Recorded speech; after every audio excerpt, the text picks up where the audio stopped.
So, circle and a snap. What is that from? What is that? Well, you don't watch it, but in living color. Oh yeah, yep, you're right. All right, I've heard that. I've heard of that, but I don't really know what it is. Now I do.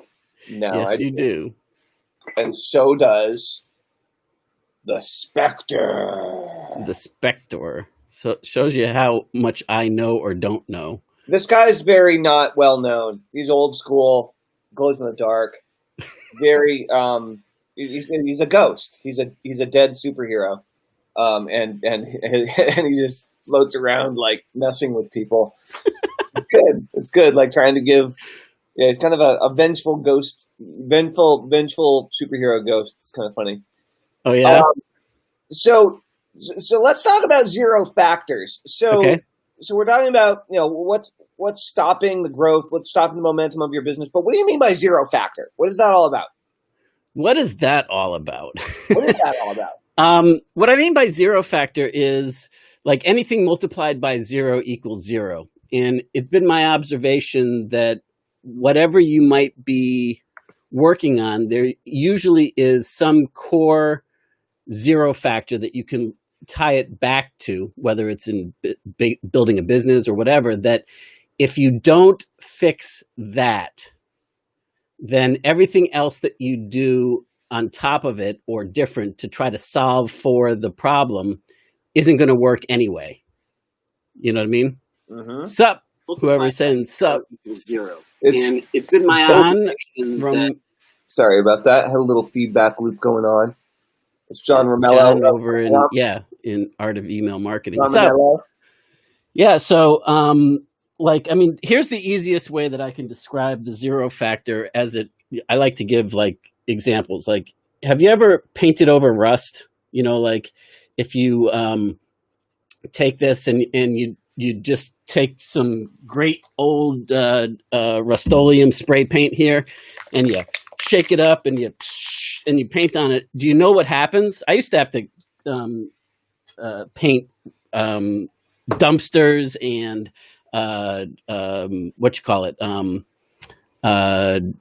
fire escapes when I was in trade school. And it was one of the ones that I hated the most because if you didn't scrape all the rust off properly, you'd be doing the same thing. You'd be painting it all over again in like the next month or so. And so you got to scrape it down. And to me, that's what the zero factor is, right? Like if you don't scrape down the rust, it doesn't matter how great the spray paint is that you're putting on. It doesn't matter what color it is. It doesn't matter how good you are at spray painting on top of it, or, and what you can make it do. Eventually that rust is going to eat its way back to the surface. And because you've given it a nice, home to kind of eat your way at. So like if you're comparing it to building an online business and a following and creating that, then it's the same thing. There's always a zero factor. And here's the part that I think people miss. It's that the zero factor changes as your business changes, as you graduate from the different stages of business. As you go from rainmaker, there's a different zero factor being a rainmaker, and then as you get into becoming a growth duplicator, well, then there's a certain zero factor, and it's different than the other one, right? Than the rainmaker, and then the final one when you become a system fixer. Well, then that has a different zero factor altogether. And if you don't understand that and you don't adjust, then you're fixing the wrong problem and it's still zeroing out your results. Mm-hmm. Thanks, man, or woman, dude or dudette, whoever said nice analogy.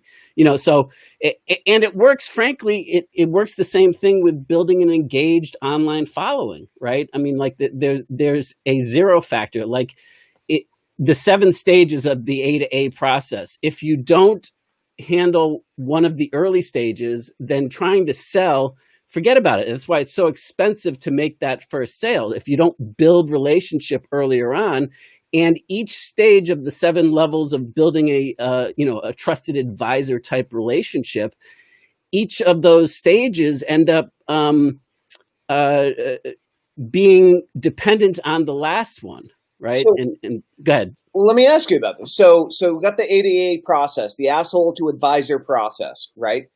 And as this relationship unfolds, how easy or difficult would it be for you to walk through those stages for like a local business owner of some sort? Super easy. Paint that picture first, yeah, and then to kind of paint the same picture for, say, an internet marketing guru or a e-com store owner or something sure. like that. By the way, So, shout out to Gene. Hey, Gene, good to what's see up, you. Gene? And the person who said nice analogy, Josh, was Scott Gallagher. Good morning, Scott. Good to see you Scott, again. what's up? And we also got Chad Nicely on the line. What's up, Chad? What's happening?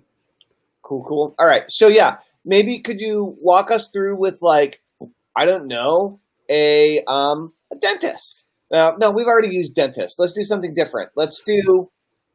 Well, I'll tell you what. Why don't I lay it out, and then we can both talk about how it applies to a local business. Great.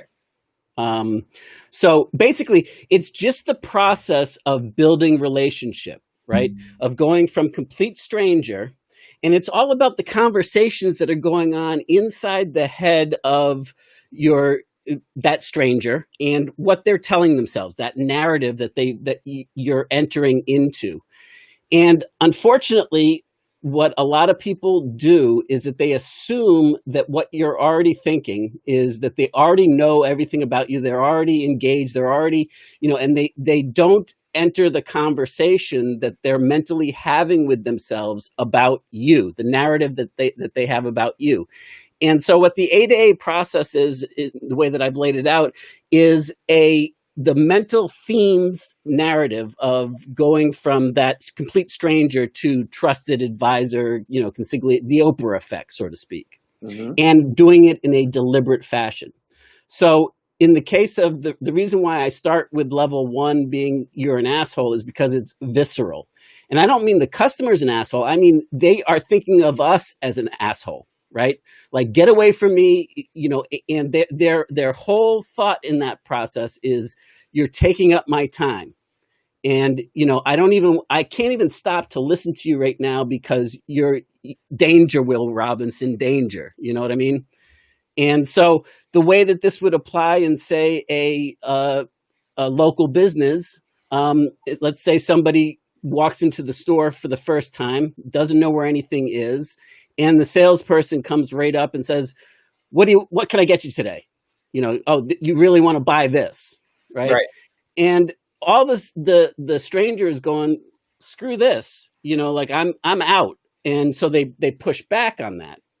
And the reason why I like using the word you're an asshole is because it is visceral. And it's important to remember, like, if you're designing a process that's going to take somebody from complete stranger, and you need to enter that conversation of the complete stranger and then over time graduate them through or lead them to different conversations, different themes of the conversation, then it's useful. Now, not everybody is going to be coming in thinking that, but it's useful to start there, because it puts you in a different frame of reference when you're starting to think about how to do the marketing, right? So, it's super easy, frankly, to go from level 1, you're an asshole, which is a fear-based conversation. They're fearful. They just want to shut it down. They, whatever the topic is, it doesn't matter. It's like, I don't know you. I don't trust you. I don't have any kind of, relationship with you. And my job is to get out of your sphere of influence. And I just want to point out that it sounds aggressive, right? Right. But and sometimes people might feel aggressively toward you. But the reality is, these people have plenty of other stuff to worry about in their lives other than you, right? They're dealing with feeding their kids. They're dancing between phone calls and text messages. They've got their job. They've got their new homeschooling process they have to deal with their kids now that their kids can't go to school anymore. Right. They're stressed. They're trying to pay the bills. They're trying to apply for unemployment. They have to pay their taxes. None of it's working. And so, when you're stressed like this, distractions often aren't pleasurable for people, right? It's just one more thing that's pissing them off. And so I totally agree on the asshole part. It's just important to remember that people just have other lives that don't have anything to do. Right. And again, it's just so that it puts you, because I believe that most business owners and freelancers, they don't think about it like that. They start off thinking like the person is going to be thinking, where have you been all my life? I've been waiting for you to come along and tell me about your great stuff. Right. And they just simply aren't. Right. And the reason why, like, the most expensive product sale, the most expensive purchase that, the customer purchase that ever is that first purchase. Yeah. And the reason is that they've got to go through a mental journey, and there's literally 5 levels of mental themed relationships, each one building on the next, each one having its different zero factor to move to the next level. And it's up to the other person to decide when they choose to elevate you. Right? When they choose to move up, because you can't force them to.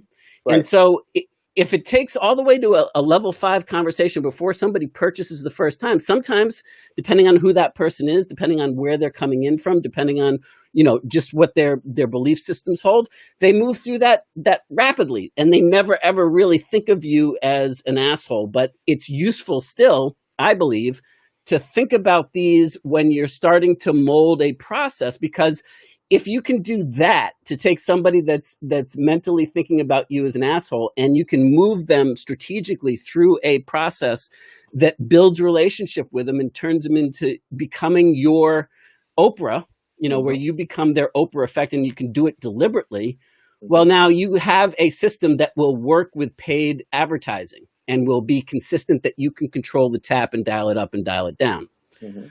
So the next, really the zero factor at this point is to enter somebody's sphere of influence or their space without pissing them off, right?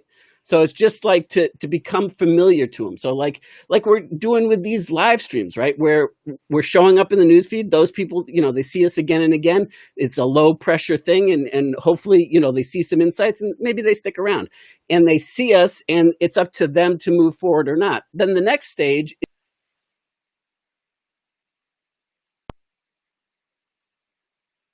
Joshua, for some reason, you appear to be frozen for me.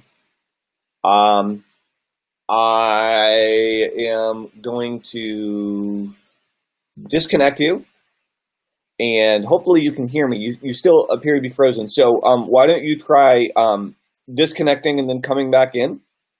I think your stream may have gotten a little bumpy there, and I'm going to go ahead and look at the live streams myself right now to see where things are. Yeah, it looks like you got frozen on the video too, so it's not on my end. All right, cool. So yeah, as soon as you're ready, just reset and come on back in. I'm sure it will be good to go. So I'm not going to do a very good job of picking up right in the middle of this process. The Asshole to Advisor process is absolutely Joshua's baby, and he's done some really, really, really great stuff defining it and redefining it over the years, and actually has put together this super cool thing where you can learn more about it. And we did give out the link to it yesterday, and a bunch of people went and checked it out. So you can learn, if you're interested in learning how to create an Asshole to Advisor process, how to bring your new prospects, the new people who are just joining your list for the first time, hearing about you, seeing what you've got going on. Joshua, if you can hear me and you can prepare that link and get it ready, that would be great. And I have you on here now, and you appear to be good to go. I can hear you. Can you hear me? And I'm sorry about that. I think that was on my end. Yeah, it's okay. These things happen.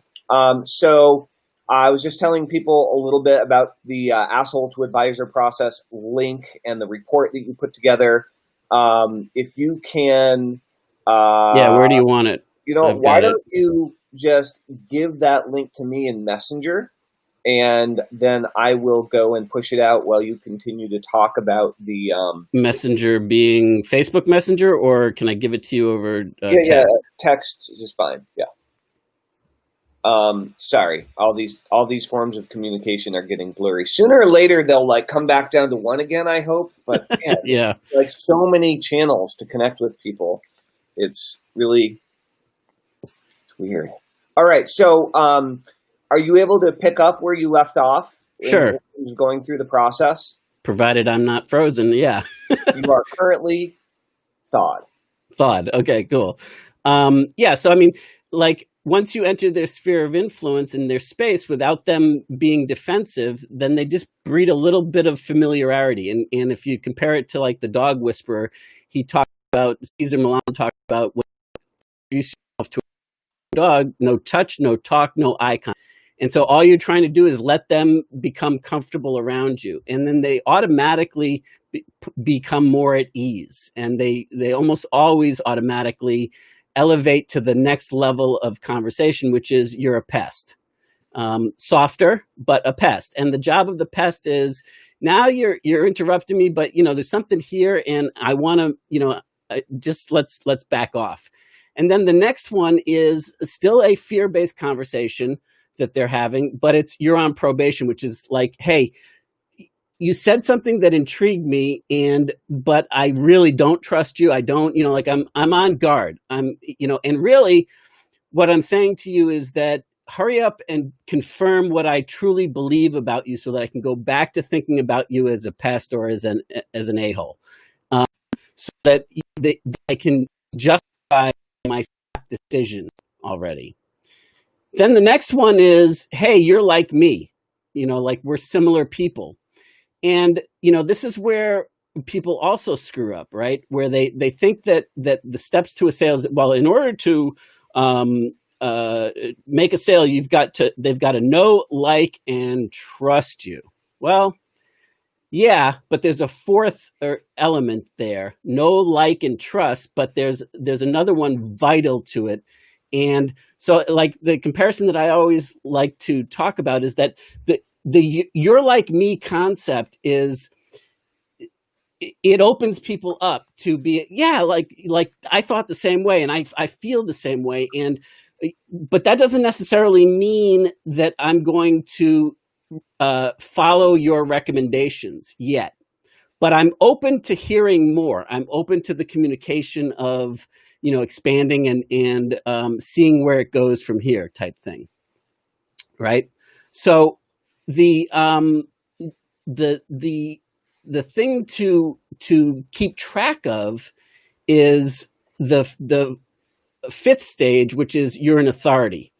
And like when you're in a bar, you might like somebody a lot and they're sitting next to you and who's got the worst war story and everything, but you don't necessarily are going to take their advice when it comes to, investments or when it comes to marketing. I mean, you may or you may not, but because you know them and you trust them to a degree, you're at least going to be open to hearing more. And that opens up the door to the fifth level conversation, which is you're an authority. And that's where the respect-based mentality comes in. So there's a likability, a trust-based, know, like, and trust you at level 3 or level 4 when they start to know you. And then it moves into a respect-based conversation. And that's the point where you can actually influence them to make a purchase from you, to take advantage of an offer, whether that's a monetary offer or a opt-in lead process. They have to elevate themselves at least to in that category, to fully grasp it, right? I want to try something. Okay. Okay, guys, we're going to try something wicked funny. Hopefully it'll work. If you want a link to the asshole to advisor process so you can learn more about this stuff, I want you to type asshole into the comments. Just type asshole into the comments and shoot me a private message, or Joshua if you're watching this on one of his streams, and we'll shoot you a link. So just type asshole, ideally in all capital letters. in the comments. Or if it's like Sunshine Slater, if it's really against your thing, I suppose you could do a-hole, right? That's right. Yeah. If you, Wilson Smith, thank you. You can come up with something creative if you have spiritual or religious challenges around this. We got our first asshole, Wilson Smith. We got our second asshole. This is so sweet. Assholes all over the place. This is I was hoping this would work, and it's totally going to work. Awesome. This is good. This is called the asshole technique. And it's not about you. It's about you telling us that we're assholes, and we're moving through the process. We're not even saying that we're assholes. We're saying just the way you build a relationship. Yeah, it's just with the asshole. There's a whole new meaning to talking out your ass. Yeah, right. This is very, very funny. What a funny experience. Okay, cool. So Sunshine, Kimberly Sunshine Perry just gave a wow face. That's right. That's what happened. Rodrigo typed in the group. I don't know if there's a delay getting into Restream, but I'm trying to look at all the places that we're streaming right now. Yeah, it's hard to say. Well, we're just going to see how many assholes we can accumulate in one place, and it'll be great. So we'll send you guys. I'll send you guys links right now. So. It's so funny. Oh, Gene said it. Yeah. It's so good. All right, so here we go. All right, so tell us more. Tell us more, Joshua. All right, so when you think about it logically, look at how much work has to go into taking somebody from a level 1 conversation, the first A, all the way up to the second A of the A to A process, which is authority, which is only the 5th one. It's not the final A either, because there's 2 more additional levels. But that's why the first sale is the most expensive, because some people move through the process quickly and some people don't. And it depends. That's why we've gotten spoiled online. Because think about this. Anytime there's a product launch or an affiliate promotion, there's the halo effect, right? Where you're already got some relationship and some trust and probably some respect with somebody else's list that you're on, right?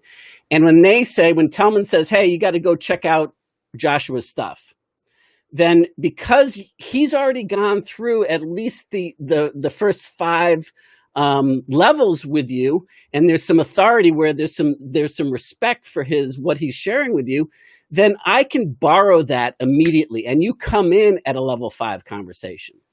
That's why it's so simple to sell on a launch or on an affiliate type comparison, right? Mm-hmm. And it's where we get spoiled in the internet, why we always want to have referrals and we always want to do joint ventures and all of this. But there's a limit to what that can do. And if you don't have a process that can take somebody from complete stranger, systematically move them through and build that relationship, and therefore the desire and the want for what you have, then you look at it. So we're at a level 5, and look, that's where the actual money will begin to change hands, where they'll be willing to be influenced enough by you. And look at where that went. Now, to get to the Oprah-like effect where you become their Oprah, there's only 2 more levels. There's the leadership, you're my leader, and that's the first level of influence, if you will, true influence, where it combines the respect factor and the trust factor and all of that, and the authority, and they're looking to you for leadership and guidance. And then the next one, and the final one, is you're my trusted advisor. In other words, I'm not going to make a move almost on any subject, frankly. Like you think about Oprah. When she was on the air 5 days a week, she had 25 million people that thought of her as like their trusted advisor, best friend. And they wouldn't make a move unless she, gave her stamp of approval. And it didn't matter what it was on, but because she did it, boom, it becomes, like going to the doctor. You don't argue with them on that, on the prescription, if you truly have them, in that category of sphere of influence, right? Uh-huh. So, did I do enough there, or, it's actually fairly easy to go from that first sale in the authority phase. And over time, and again, it belongs to the client or customer or the other person to elevate their mental conversation themes about you. You can't force them to. Mhm. All you can do is lead them and guide them, but they must decide to elevate you in their way of thinking, their framework, right? Mhm. So that's another thing. Like, you can't force somebody to do that. So the process of making that go is an interesting one. And basically, you have to not screw up. Follow through, manage expectations, make sure that you're delivering what you promised to them on that first interaction with them, and making sure that you're not over promising and under delivering, making sure that you can actually wow them and go the opposite way. And if something happens, that there's a breakdown and a mistake happens, which always happens in business, there's no way around it. Like with one of my favorite ones to talk about is Steve Jobs, and one of the releases, I think it was maybe iPhone 4 or something, they had quote unquote, maybe it was iPhone 3, I don't remember, but they had quote unquote antenna gate, because they when they gripped it too hard, the signal went way down, but it was like some sort of conspiracy that went around the internet, and they started calling it antenna gate. And when he was releasing the next go round of it, he opened up I mean, it's a great example of his presentation when he was doing a news conference, and he talked about it, but somebody actually made a video that was hilarious about it. It was a musical video, and like, if you about this antenna gate, and he actually played that, and then he so he acknowledged it, and he said, here's why it happened, here's what's going on, it really isn't a problem, but we recognize that we need to do something about this. So we were going to sell these cases. We're going to give them away to you for free as fast as we can manufacture them. So he made it right. And in the process, his raving fans, those zealots, the Apple zealots, became even more endeared to him because of the way that he handled it. And they became even more influenced by him. Mhm. So Mhm. that's the that's the long and the short of it. In not really the short of it. That's great. That's And great. so each one of those has a different zero factor, basically. Mhm. And it's all about, frankly, designing a process. And that's really what we're doing with NPOD, right? With the consulting program that we're doing, is we're showing people how to customize this process for themselves and how to deploy it based upon their needs, and to do it in a way that it's scalable, that it becomes a true business asset that can grow and to become an evergreen type approach. A business asset, not to be confused with a business asshole. Right. So A lot of A's around here. For anybody that's wondering about the barrage of assholes in the comments, but we should probably explain ourselves. You just joined us. We're talking about Joshua's A to A process, which stands for the asshole to advisor process. When people first enter your world and experience you and your business for the first time, how they feel about that, and how to move them from that skeptical, I don't really want to hear from you, please stop bothering me kind of state, to, Yep. Oh, wow, I absolutely not only want to do business with you, but look to you for advice in not just one, but possibly multiple areas of my life, right? Pretty powerful stuff. And you created a whole report on this called the Asshole to Advisor report. Yeah. Yeah. I mean, it's basically, I think it's kind of cool on two levels, right? Because one, it's going to give you the knowledge and the insights necessary to actually see exactly what I'm talking about here, and to spell it out, and takes you through the whole process. But the process itself is a case study of doing it. It's one of the methods that I'm deploying for us, and to serve people, and to, so in and of itself, while I'm teaching it, it is actually something that you can look at and model and see how I'm doing it, the processes and how it builds relationship over time and how it hopefully doesn't assume anything. And so that you can engage with it on, both levels, to learn the insights necessary, but also then to see those insights in a case study being demonstrated live and in living color, and see if you're not feeling different about me and Telman by the end of the process. To see if you haven't shifted. Maybe you don't go all the way to advisor. Maybe you don't even go all the way to authority or leader, but you're somewhere in there. You've improved. Otherwise, you wouldn't have, stayed with the process and been engaged with it the way it was. You're somewhere in the journey, and it's up to you to decide how fast you want to move through it. And hopefully we're going to move you really fast through the asshole process. So with us personally, you mean? Right, yeah. Right. So if you guys actually want a link to the asshole to advisor process to learn more about this, then literally type the word asshole. Now, if you do it in all caps, you will absolutely get extra credit. Type the word asshole in all caps. Exclamation points also give you extra credit, or other creative ways that you can type in asshole that we might not have mentioned also can give you extra credit. So please go ahead and type asshole into the comments and shoot us a private message to make sure that we see it. And I will go ahead and drop you a link to where you can go and check that out. So really good to see all of you right now. And what would you say, are there any particular incidences or stories or examples that are kind of just interesting that you can tell about a business that you know of personally that's used this process? Well, every business uses this process to a greater or lesser degree. The problem is that almost every business that isn't focused on this is having it happen accidentally.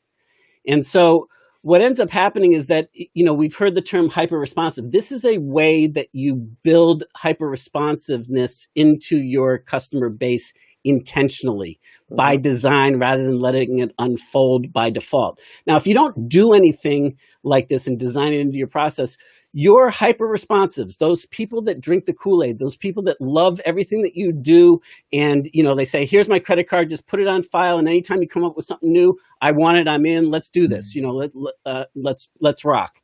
And so naturally what ends up happening during this process is that about 4 to 5% of your client base ends up becoming a hyper-responsive purchaser and loving what you do if you do nothing else at all. So what that means is that if you get 100 new first-time buyers that do business with you for the first time, 4 to 5 of them will naturally fall within that hyper-responsive, where they'll spend a whole lot more money with you a lot quicker and, on different things, because they like what you're about, and they will tend, if you don't screw them, and they'll tend to stay with you.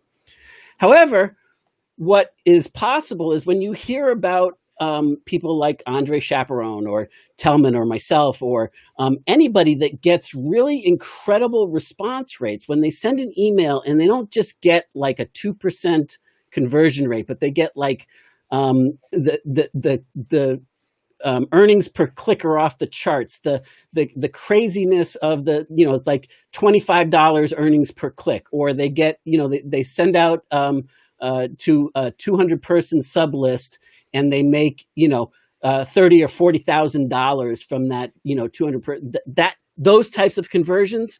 Well, there's ways, and that's what this A to A process is all about, of converting more of that, the 4 to 5% that falls naturally into that hyper-responsive state, into consistently 25, 35, 40, 50. I've had it be as high as 60% rates, where the actual act of purchasing, whether any interaction with you, increases their love and respect and engagement with you. Mm-hmm. And so really, it's every business leverages this. This is not something that's just indicative of internet marketers or direct response marketers, or although we tend to be much more scientific about it, much more aggressive about it in how we do it. But it literally applies because, again, this is just the process of building relationship using a systematic approach in our case. That's the trick that I think eludes most people. So yeah. I want you guys to think about, first of all, just your personal relationships and the way in which, and we all have, some are really good at forming personal relationships. Some are really bad, right? Some people are really good at forming relationships, but not necessarily maintaining relationships or friendships. And others are great at maintaining them, but they suck at forming them. Yeah, and some people have tons of friends and some people have very few, but whatever it is, the way that you build and form relationships, just think about the way that works over time. And again, I'm using the word relationship to include friendships, to include relationships with workers, employers, whatever. Romance. Right. Of course, romance. Absolutely. But relationships in general. And it's a moving target, right? Everybody's a little different. The way you interact with everybody is a little different. And it evolves over time as you learn more about them, you get better at interacting with them in ways that they enjoy and vice versa, right? That's kind of the idea. And Kyle Battis, by the way, he says, yo, what's up, Kyle? Hey, Kyle. Kyle and I were talking yesterday.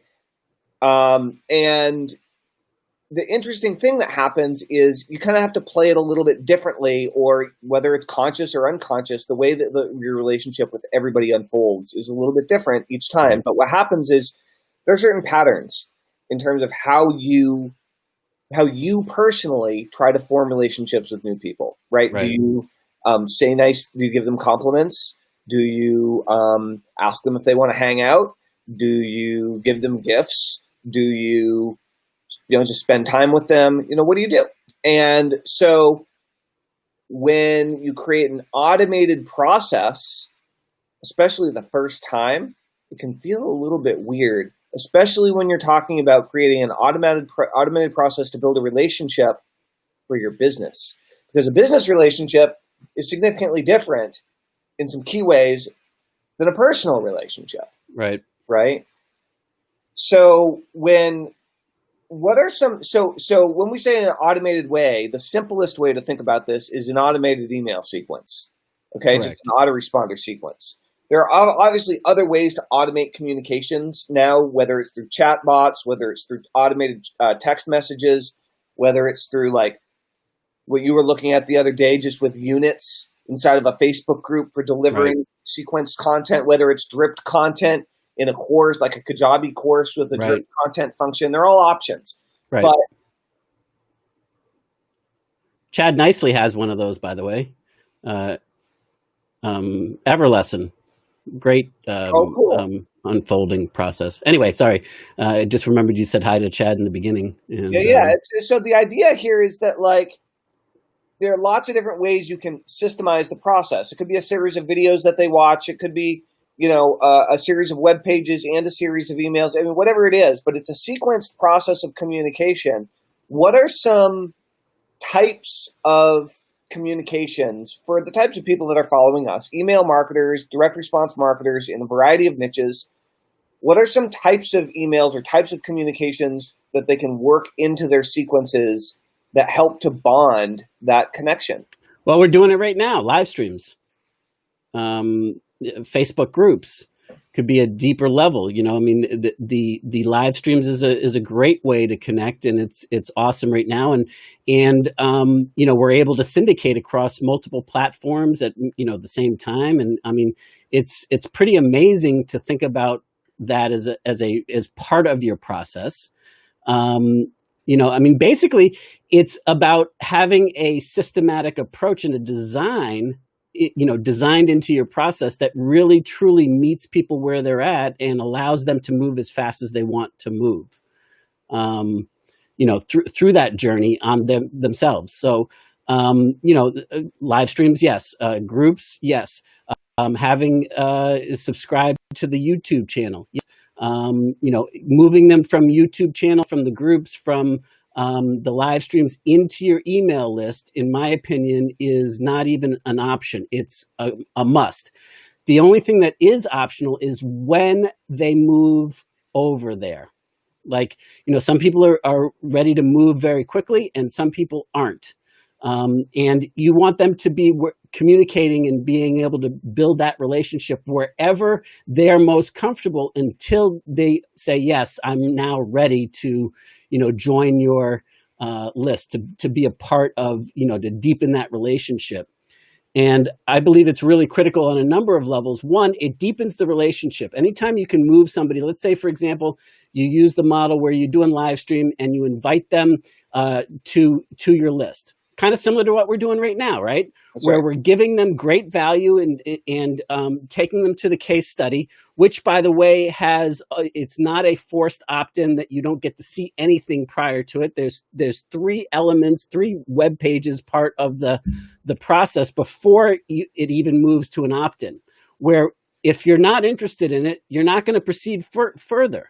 And if you are interested in it, you're going to get value from proceeding further. And so the opt-in then is just a deepening of that communication chain, right? And so we're now moving them from email or from the Facebook over to a website that we control, and then over into email. And then from the email, we're going to be moving them back at certain points into Facebook groups. And anytime you can zigzag them back and change communication mediums, the perceived bond that they have with you, that perceived relationship, gets deeper just by the crisscrossing back and forth between different communication mediums.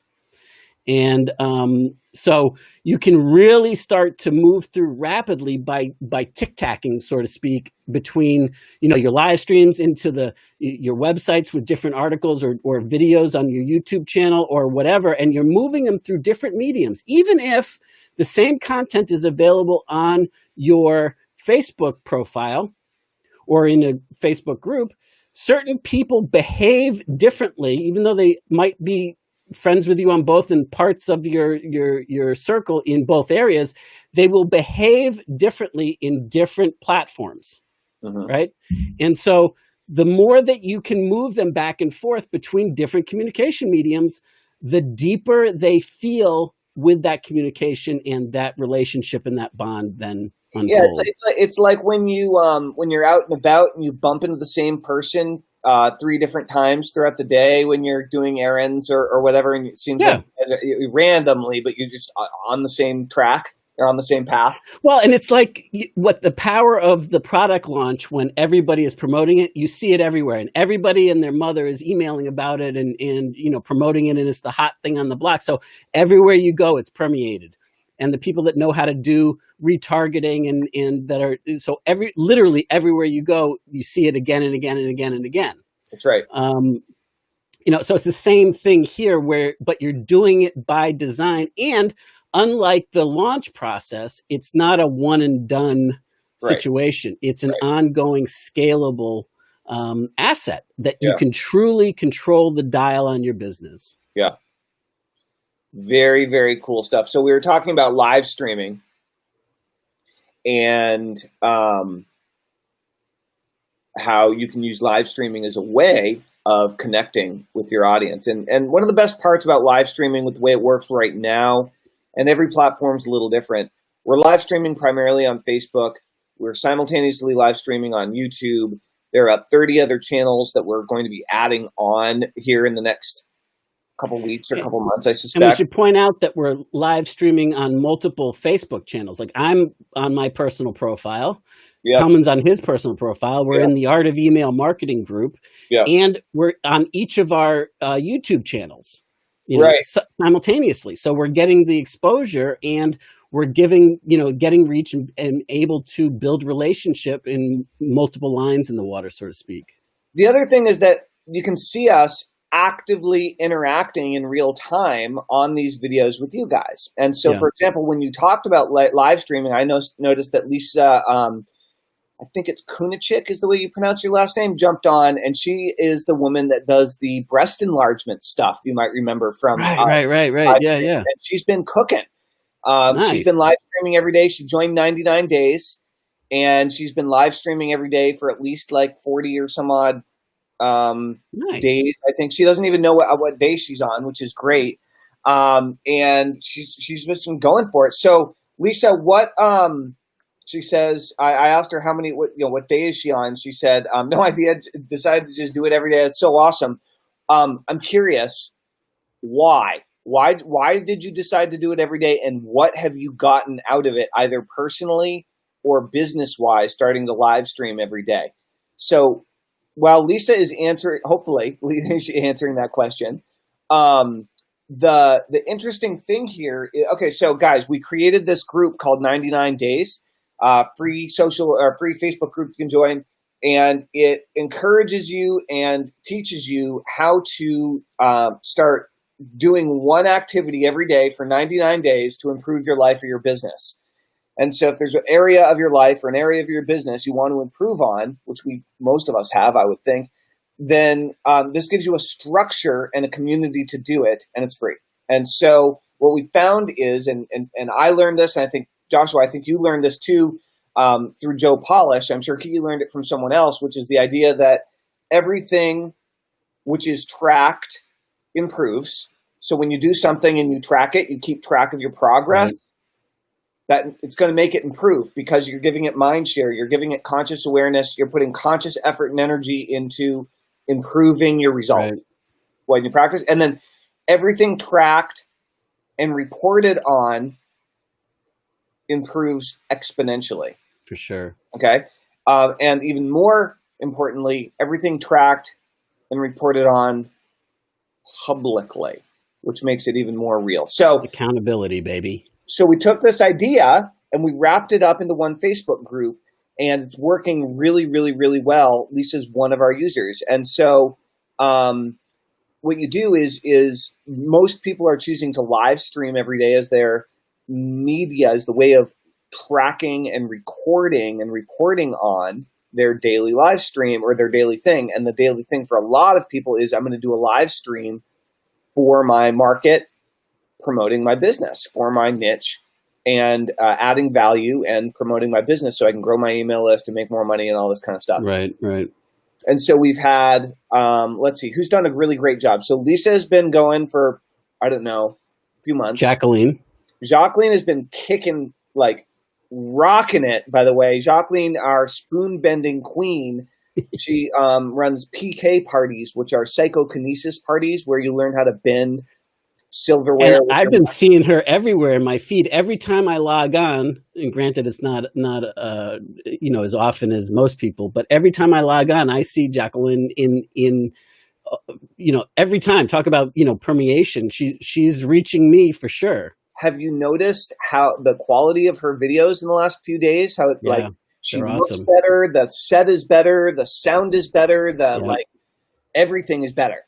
Yeah. Right. So Jacqueline, if you're watching, kudos, you're doing a great job. And she blew past the 99 days numbers, now in the hundreds and going strong.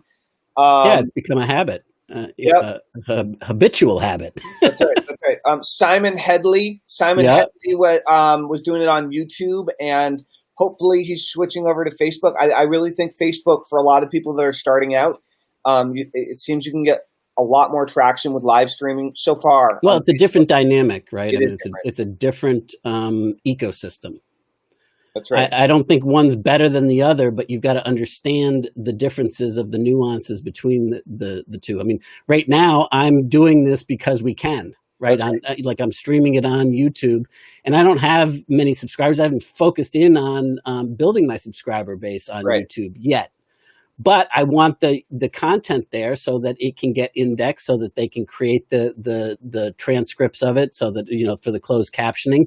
And over time, I'll have a running total of great stuff that people can look through when they go to that thing, over time. That's right. So I think this is Lisa replying, saying, I've seen greater connections with my actual friends, which is pretty cool. I've actually seen that too. I've seen a lot of people that are friends and colleagues from the business, because I'm broadcasting about business stuff most of the time. Most of my personal local friends don't give a crap about email marketing, but most of my business colleagues and friends that I've made over the last 17 years do. And so I've seen a lot of friends in business reach back out to reconnect as a direct result of these videos. As a matter of fact, we were just talking about Kyle Battis. Kyle Battis is a good friend of mine. We grew up together. He worked with me in our company for many years. And we were going to hang out a little bit before COVID hit, and then that got flushed down the toilet. So he had been seeing the live streams, and we had a phone call yesterday for the first time in several months, probably prompted by the live streams, right?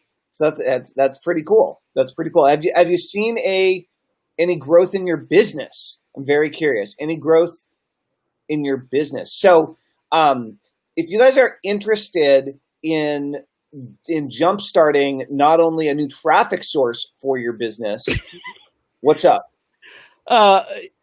Sunshine, you just sent me you sent me a little bit ago an awesome story, but I don't know whether, because you sent it via private message, whether you want me to share it publicly or not. I would assume not. Yeah, if you do, let me know. Otherwise, message received. That's awesome. That's a hilarious story. That's right. I have no idea what I was saying. Sorry. You better be sorry. I am. Sorry. No, you're not. Sorry, not sorry. That's right. Me and what's her face? Tractatron 2000. It's almost noon. We probably need to wrap this up anyway. Oh, what I was just go ahead and share it. 99 days. So if you guys are Sunshine just said go ahead and share it. So do you want me to read it? Yeah, go for it. And then we'll give out. We'll talk to people in a minute about 99 days, and we'll remind you to type asshole into the comments if you're wondering. Something really cool will happen. So go ahead and do that. All right, what do you got, Joshua? So Kimberly says, my famous ass story. When overseas telemarketers call, I make them work really hard for their money. I gave one poor guy such a runaround one evening that he couldn't contain his frustration and ended up calling me a smartass. Without missing a beat, my response was, why, thank you. Do you know why my ass is so smart? I've had to take out a separate insurance policy on it. He hung up. Mission accomplished. So funny. Hilarious. Thank you for that. But I mean, that shows you the difference of, the story that Sunshine had running in her mind and the theme that she had was not a match. And he certainly wasn't doing any kind of a good job, entering the conversation that she was having in the way that she was having it, so that she wouldn't, rebel and want to, give him a hard time and make him work like he did. If he did a better job of entering the conversation where she was, then she may have been open. You can't say for sure, but she may have been open to shifting the conversation mentally, the theme to a different level, to a different opening. But all you can do is, for sure, if you don't enter the conversation where they're at, then they're likely to kick you out mentally, even if they're nodding and saying yes and whatever. They're just going through the paces, but mentally they've already kicked you to the curb. It's true. So we don't want that to happen. How can you? So one of the cool things about live streaming on a regular basis is that if you haven't created the system, the Asshole to Advisor process yet, and you're thinking about how to do that, get several dozen videos under your belt at least, and then guess what's going to happen? Some of them are going to be winners, and the ones where you either do a great teaching job of something or where you get a ton of likes, a ton of comments, a ton of shares. Those are great videos to weave into your sequence to continue to build that bond, because people are getting value out of that and they're responding publicly about it as well. And so that's one of the pieces, and doing videos on a regular basis is one of the ways that you can continue to organically create bond connection. But that's a little bit different than the automated part, right? Mm-hmm. And when you really think about going through the process of developing that relationship in an automated way, it's really a systematic way, right? It's really amazing. What ends up happening is people often know that they're being fed emails, videos, otherwise in a systematic way, but that doesn't. They love it. It makes it a little bit less emotionally impactful, but not if you do it well. It has a. It doesn't feel robotic to them if you do it well, because the only reason it seems robotic to you is because you're building the system. Right? They're only getting to see it from the outside, but you're building it from the inside. Right? Yeah, good point. Yeah. So yeah, it's easy to forget. So if the idea of getting on camera on a daily basis doesn't completely freak you out, actually, if it does completely freak you out, you should probably type 99 days into the comments right now. Honestly, the more freaked out you are, the better it would probably be for you, frankly. And as Sunshine can probably attest. As a matter of fact, Sunshine and Gene, if you're still here, or anyone else that's taking part in the 99 days process. What are your words of wisdom, or what are the biggest things you've gotten out of starting to live stream on a continual basis, either personally or business wise, as you've started really making that happen? It would be great to hear. So if that sounds interesting to you, it's totally free. It's a free resource. We put it together, and it's called 99 Days. What you need to do is type 99 days, hashtag 99 days into the comments, and shoot me a private message, and I will send you an invitation to the 99 Days group, and you can get started on your 99 days challenge right away. To even if you don't know exactly what it is you're going to start doing the 99 days videos for yet, you'll figure it out in very short order. So really looking forward to seeing you on the inside. If that's interesting, type 99 days. And for those of you who are jumping in at the end wondering about what's going on with all the assholes, Joshua has written an absolutely amazing report called the Asshole to Advisor Process, and you can go and read all about it if you are interested in learning how to bring new prospects into your business and have them be happy to be there and want to hear more from you. This will teach you exactly how to do it and how to think about it. Just type asshole in the comments below and send me a private message. I'll send you a link to where you can go check it out. What do you got there, Joshua? Yeah. Well, I just wanted to, for the people that were joining us late, we talked about the zero factor, and this was the analogy so that, it ties directly into the A to A process, because each level has a different thing that will prevent you from moving forward, and it changes based upon the different levels. But basically the analogy is when you paint over rust without getting down to the bare metal and without scraping it off, it ends up, no matter how good the paint is, no matter how fancy you are at painting over it, it always bubbles back to the surface, and you've got it festering away from the inside out, and you might not even know it. So that's the part, that ties it back into the title of this training today of, what zero factor is, killing the momentum and growth of your business or practice today. And the reason why we believe that it's not what you think it is because it shifts. And if you don't address it, then you may have figured it out early on, or you may have figured out one that's downstream that you're not even at yet, that isn't a zero factor for you yet. Mm-hmm. So I think it's really important to understand the journey, and if you apply it to the customer journey, to the relationship building journey, why somebody is going to do business with you on any capacity or be referred to other people's products and services based upon your recommendations, the zero factor plays an important role there, and understanding how you can shift those, different things and solve the right zero factor at the right time. That's right. Awesome. Well, good seeing you all on this Friday. I hope you have a great weekend coming up, and that things just keep getting better and better. Yeah, boy. All right. It's all sorts. Kimberly said it's all sorts of freak me out fun, talking about the live streaming. Nice. Very cool. All right, everybody. Thanks again, and we'll talk to you soon. Over and out.